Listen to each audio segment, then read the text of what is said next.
ውድ የፎርቲ ቲዩብ ተከታታዮች ሳምንታችሁ እንዴት ነበር? እኔ ጋር በጣም አሪፍ ነበር፣ እግዚአብሔር ይመስገን። ዛሬ ደግሞ በቢሾፍቱ ከተማ ልሳክ ሪዞርት ነው ያለሁት። ልሳክ ሪዞርት ጥሩ ቆይታ እንደሚኖረኝ አስባለሁ። አንዳንድ ቦታዎችን ዞር ዞር እያልኩ አሳያችኋለሁ። መልካም ጊዜ ከኔ ጋር አብራችሁ ፕሮግራሜን ተከታተሉ እስከ መጨረሻው ድረስ። ሰብስክራይብ ያላደረጋችሁኝ በሙሉ ሰብስክራይብ እንድታደርጉኝ ጋብዛችኋለሁ። ላይክ፣ ኮሜንት፣ ሼር ከእናንተ መጠብቅ ይሆናል። ፕሮግራሜ በየጊዜው እንዲደርሳችሁ ደግሞ ኖቲፊኬሽን በተኑን መጫን እንዳትረሱ።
በጣም ሪላክስ ያደረኩ ነው። እንግዲህ አንዳንድ ጊዜ ራስን እንደዚህ ማዝናናት በስራ የደከመን አእምሮ የደከመን ሰውነት ባለን አቅም እንደዚህ ከተማውን ታብለን ሊሆን ይችላል፣ ከተማችን ውስጥ ሊሆን ይችላል፣ ራሳችንን ማዝናናት ተገቢ ነው እና ትራቭል ማድረግ አካባቢያችንን መቃኘት።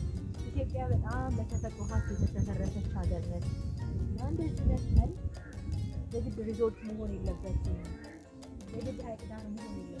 ግን አካባቢያችን ባሉ ነገሮች ባሉ ወንዞች፣ ተራራ ሃይኪንግ መውጣት ሊሆን ይችላል። እንደዚህ ራሳችንን ዘና ማድረግ ጥሩ ነገር ነው። አእምሯችን ይታደሳል፣ መንፈሳችን እንደገና ለስራ ይነሳል፣ ሰውነታችን ይበረታል እና ተፈጥሮ ደግሞ ለብዙ ነገር መልስ ለብዙ የአእምሯችን ጥያቄ መልስ አለው። ተፈጥሮ ራሱ ብዙ ጊዜ ስንጨናነቅ ነጮች ብዙ ጊዜ ፊልም ላይ ምን አያለሁኝ ልክ ሲጨናነቁ ሄደው ባህር አጠገብ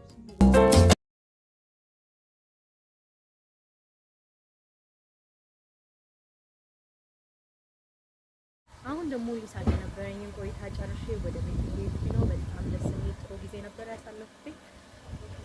በቆይታዬ በጣም ተደስቻለሁ። እንግዲህ አንዳንድ ጊዜ እንደዚህ ዘና ማለት ወጣ ወጣ ማለት ይልመድባችሁ። እኔም ይኸው እየለመደብኝ ነው። ያየሁትን ነገር ለእናንተ ማጋራት አልተውም።